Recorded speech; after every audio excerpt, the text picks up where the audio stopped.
Hey everyone, let's dive into other 7 not so known tactical RPGs. Some of these games have been recommended in this channel, and others are obscure as heck. Just to clarify, I wouldn't say that they are masterpieces, but entry is definitely worth checking out if you're into this subgenre. If you enjoyed the video, consider liking, commenting and subscribing to the channel.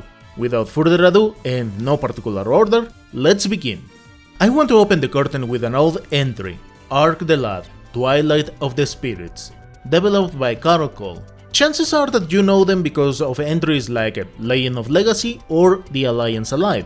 In any case, it's worth mentioning that this game takes place 1000 years after Ark the Lad 3. While it is not strictly needed to play the previous games, in case you're interested, there is a compilation for the PlayStation. Here we're going to follow the conflict between humans and demons, particularly how the brothers Karg and Dark were separated because of the aforementioned conflict. And while they are twins, due to different circumstances they have a different perspective in life. So everything is going to revolve around the Great Spirit Stones, and how each character wants to use them to destroy the other nation. While the plot may sound simple, it turns quite interesting, as you will have to play with each brother, where inevitably they have to cross paths. Gameplay wise, it is kinda similar to what we have seen in other games like the Trail series. Each unit has an area where they can move, and the range to attack depends from the kind of weapon they have at hand. Each character has the chance to carry different Spirit Stones to execute special moves or magics, and of course they have a different level of customization. Along the journey you will have the chance to do other secondary activities that let you know about other characters, and this is one of those games where it's worth diving into them, as the cast is quite interesting. Perhaps the only negative may be the difficulty. In general, it is an easy strategic RPG until you reach the last area, where it's going to feel like a kick in the nuts, at least because of how things flowed up until that moment. But aside from that, it is definitely recommended. Let's follow with God Wars, The Complete Legend. This game was originally launched for the PS4 and Vita, but I recommend to get the Switch one as it has extra content.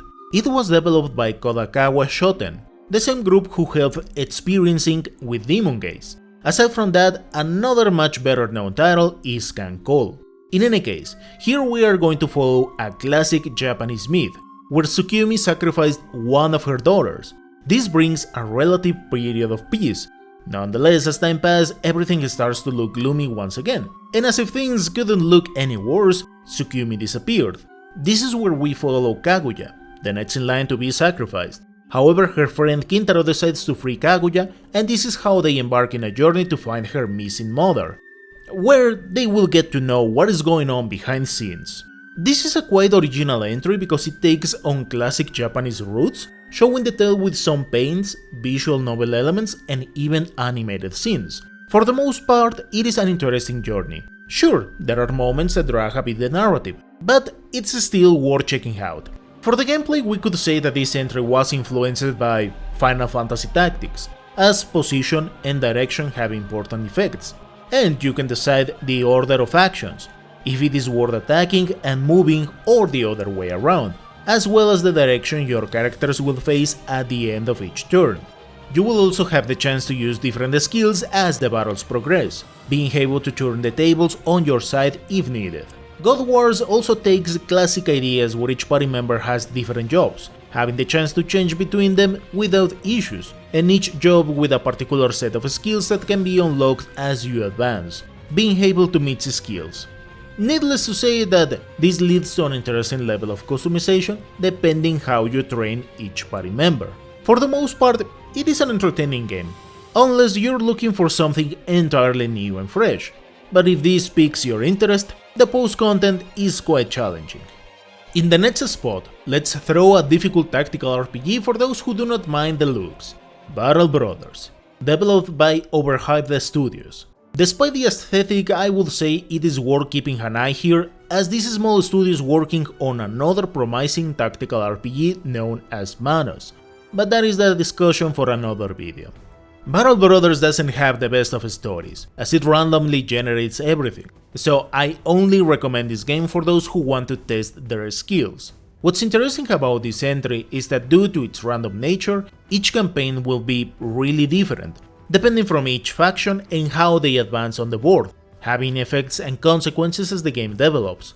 In the overworld, you will have the chance to move around while facing different events. Sometimes things may go your way, but depending from your choices, it can get kinda complicated down the line. So it is all about keeping your head cool while deciding what to do, because at first, chances are that routing some bandits sounds like a good idea, and it may feel like you kinda dominate the game.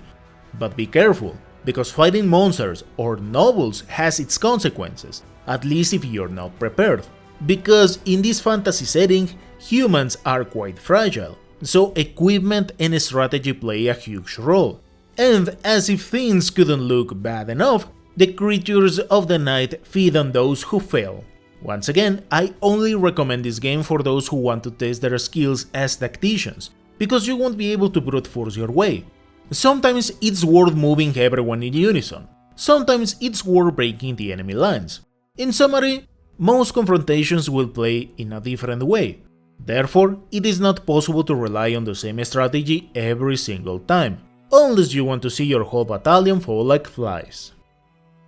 Let's continue with a game that was recommended here the last year, Banner of the Maid, developed by Azure Flame Studios. As far as I know, they have just developed this one, but seems like they also work on other things. In this tale we follow Pauline Bonaparte. Yep, she is the sister in this one, of course taking place in 1790. In any case, she has the ability to inspire and lead her troops in battle, plus being a maid. In this particular setting, girls who have special powers, so we are going to find some of them along the journey. Now, Banner of the Maid doesn't try to be faithful to what happened in history, but there will be some quite accurate moments here and there, followed by fantastic situations. And don't worry about the aesthetics, in this game you won't find absurd or dumb idle chatter. Gameplay wise, it is kinda similar to something like Fire Emblem, where you can move around these grids while having to keep in mind a triangle of weapons, or a square, whatever you prefer, plus the terrain, height, weather and light. All of this without considering the classic structures or places we should take advantage of. With this, I'm also saying that here you won't see something new under the sun, but the truth is that Banner of the Maid takes and applies interesting mechanics that make the whole journey quite entertaining. There are some secondary objectives, but it is not needed to complete them, unless you want to get a bit of the whole experience. Out of battles, what's important is to build relationships between different parties, so every choice you take has consequences here and there, and I recommend to keep an eye on them because that is how you get weapons, supplies and accessories, all of them important for your crusade. What's worth mentioning is that the general soundtrack of the game can be a bit lacking, but if that is not an issue for you, then it is a recommended game. In the next entry, let's check Solasta, Crown of the Magister. It was developed by Tactical Adventures, with a clear objective in mind: make a tactical RPG with the 5th edition of D&D, and of course while keeping a decent budget.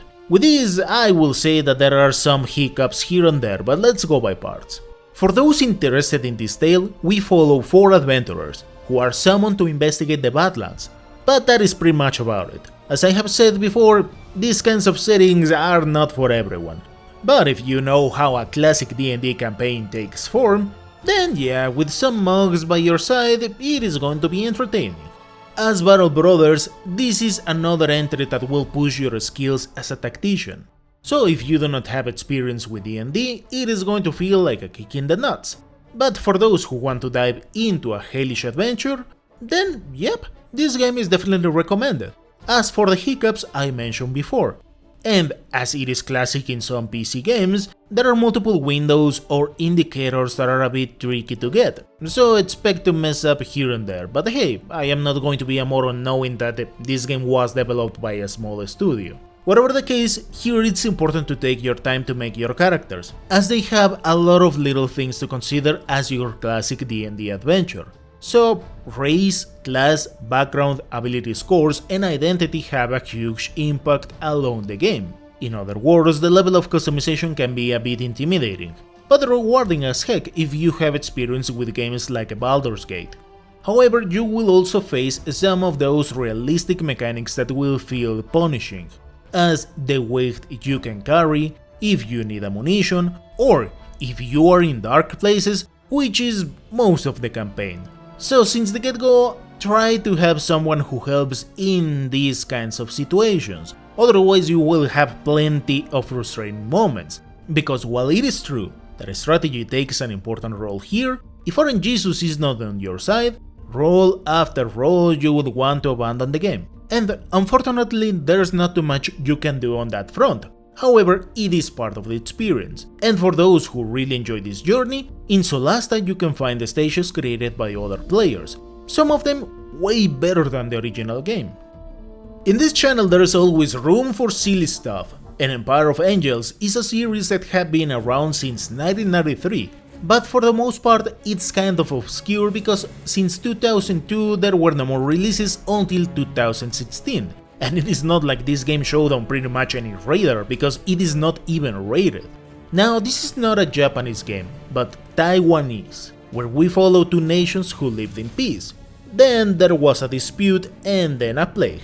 At first it sounds interesting, but it is not the best of stories, quite silly and filled with plenty of translation issues, so it is kinda hard to follow what happens after a certain point, and there is no need to play the previous entries. Gameplay wise, here we return to the basics. Each character has a different path of evolutions, there are no complex or hidden mechanics, and despite that, for a light-hearted tactical RPG, it works perfectly fine. As silly as it may be, it is an enjoyable game, unless you're looking for something new and exciting.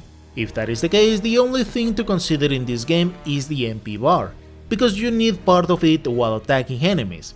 But aside from that, unless you want to complete every single challenge, it is a game to kill some time and move on, so just keep that in mind. And last but not least, Phantom Brigade, developed by Brace Yourself Games, and I have no idea what else they have developed. Now this game doesn't have the best of stories either. Here we follow the Phantom Brigade group, which is composed by pilots and engineers, whose objective is to recover their country since it was taken from them, so you need to slowly liberate different regions while moving towards the capital. And in summary, that is pretty much about it. There are some other pieces of text here and there, but nothing to completely hook the player into a deep narrative, but more like an emergent conflict, as there are some random events left and right. But that is not the main dish. The gameplay is what stands the most here. In a sense, it reminds me to something like 13 Sentinels, but with interesting aesthetics and maps, in comparison to something like a command center view, if that makes sense. But before that, in the overworld we need to move something like our base of operations. This is how we are going to reach different places. Kinda tricky part of the game because we need to hide here and there while being methodic with our actions. Inside this vehicle we can customize our mechs. There are not many options. It is good enough for an entertaining adventure, unless you want to dive into countless possibilities. If that is the case, then look into another direction. Now let's say that you reach your destination. In most battles you will have an important numeric disadvantage, and there will be reinforcements if you do not finish in a certain time. So for this particular setting your team has access to special equipment that let them see 5 seconds into the future. But it is kinda tricky, because if you do not keep in mind other details as damage, movement and after events, you're going to waste a lot of shots, and chances are that you also end up in a bad position. And the NPCs in this game are quite relentless, so it turns kinda punishing if you commit multiple mistakes. Of course, as you play and get the system, you will destroy the enemies relatively fast, but the game scales its difficulty too, so you won't be able to exploit things that easy, keeping things quite challenging but rewarding. What's unfortunate is that it turns a bit repetitive after a while. Fortunately, it is not a long game, so in something like 35 hours you will be done with it. With this, I hope you found this video informative. Thank you so much for watching, and I'll see you next time.